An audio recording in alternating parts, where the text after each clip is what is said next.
আজ থেকে ঠিক 1 বছর আগে 2024 সালের এই দিনে ফ্যাসিস্ট বাংলাদেশ ছেড়ে পালিয়েছে। রাহমুক্ত হয়েছে বাংলাদেশ।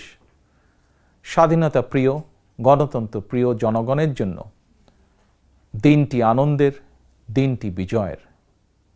রাহমুক্ত বাংলাদেশের এই দিনটিকে অন্তর্বর্তীকালীন সরকার জুলাই গণ অভ্যুত্থান দিবস হিসেবে ঘোষণা করেছে। তাবেদার মুক্ত বাংলাদেশের জনগণ প্রতি বছর এই দিনটিকে স্বাধীনভাবে সানন্দে সরকারি ছুটির দিন হিসেবে উপভোগ করবে। স্বাধীনতা এবং গণতান্ত্রিক রাজনৈতিক অধিকার চর্চার নতুন অঙ্গীকারে উদ্বুদ্ধ হবে।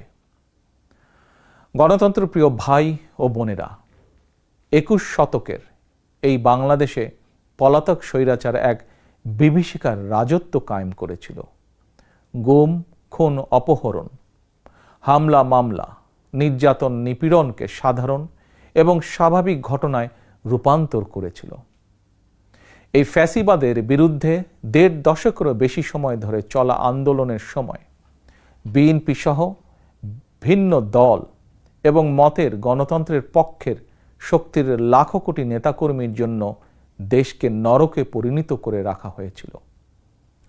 শত শত মিথ্যে মামলার কারণে ভিন্ন দল এবং মতের লক্ষ লক্ষ নেতাকর্মী সমর্থকের ঘর বাড়ি ছাড়া করে দেওয়া হয়েছিল।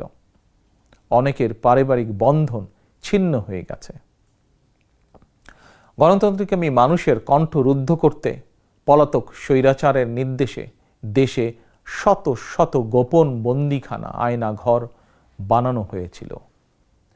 সেই আয়নাঘরের অন্ধকার প্রকোষ্ঠে জলজন্ত মানুষকে দিনের পর দিন, রাতের পর রাত, বছরের পর বছর আটকে রাখা হতো। অনেককে চিরতরে গায়েব করে দেওয়া হয়েছে। বিএনপির সাবেক এমপি ইলিয়াস আলী কিংবা কমিশনার চৌধুরী আলমের আজও খোঁজ মেলেনি। বিচার বিভাগ, নির্বাচন কমিশন সহ দেশের সকল সাংবিধানিক বিধিবদ্ধ প্রতিষ্ঠানকে অকার্যকর করে দেওয়া হয়েছিল।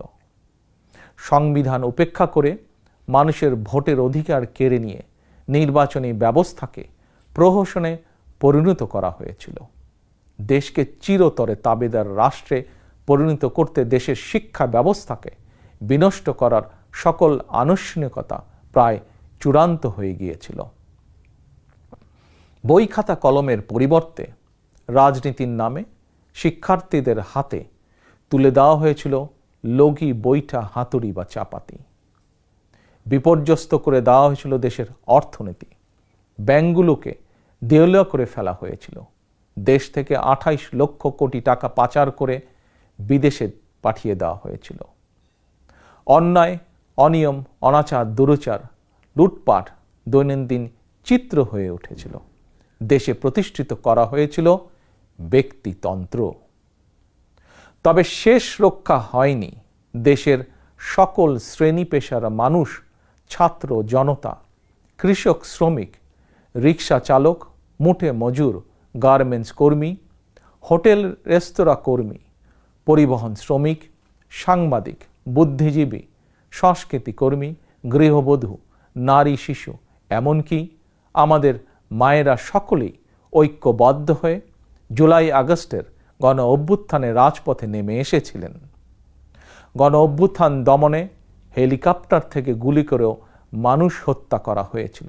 এমনকি কোলের শিশুটি পর্যন্ত রক্ষা পায়নি। শহীদ আবু সাইদ, ওয়াসিম, মুগ্ধ, আমাদের এইসব সাহসী সন্তানদের বুকে গুলি করে হত্যা করা হয়েছে। শুধুমাত্র 2024 সালের জুলাই আগস্টের গণ অভ্যুত্থানে 1,500-এরও বেশি মানুষ শহীদ হয়েছেন। ছাত্র জনতা, কৃষক, শ্রমিক, নারী, শিশু, বৃদ্ধ, সাংবাদিক, শ্রমজীবী, পেশাজীবী, ফ্যাসিস্টের গুলির নিশানা থেকে কাউকেই রেহাই দেওয়া হয়নি। এই অভ্যুত্থানে আহত হয়েছেন কমপক্ষে 30,000 মানুষ।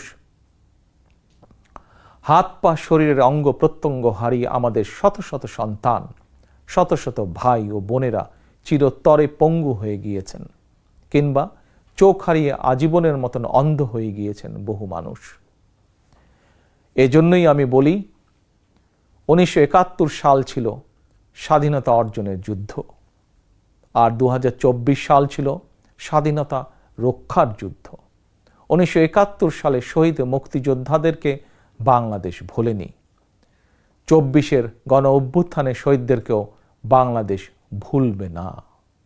71 সাল থেকে আজ পর্যন্ত দেশ এবং জনগণের স্বাধীনতা অর্জন, স্বাধীনতা রক্ষা, স্বৈরাচার এবং ফ্যাসিবাদে বিরোধী আন্দোলন, গণতন্ত্র পুনঃপ্রতিষ্ঠার আন্দোলন, এভাবেই ইতিহাসের প্রতিটি বাঁকে বাঁকে লাখো মানুষ হয়েছেন শহীদ। আজকের এই দিনে আমি আবারও সকল শহীদদের অবদানকে শ্রদ্ধা ভরে স্মরণ করছি। আহতদের দ্রুত আরোগ্য লাভের জন্য আল্লাহর দরবারে প্রার্থনা করছি। প্রিয় দেশবাসী, দেশ এবং জনগণের স্বাধীনতা এবং অধিকার প্রতিষ্ঠার জন্য নিজের জীবন বিলিয়ে দিয়ে শহীদগণ আমাদেরকে ঋণী করে গেছেন। এবার শহীদদের প্রতি আমাদের ঋণ পরিশোধের পালা। শহীদ পরিবারের কাছে সমগ্র বাংলাদেশ ঋণী। দেশে জনগণের রাজনৈতিক এবং অর্থনৈতিক ক্ষমতায়ন নিশ্চিত করে সাম্য, মানবিক মর্যাদা, সামাজিক সুবিচার প্রতিষ্ঠার মাধ্যমে একটি ইনসাফ ভিত্তিক গণতান্ত্রিক মানবিক বাংলাদেশ গঠনের মাধ্যমেই আমরা শহীদদের প্রতি ঋণ পরিশোধ করতে পারি।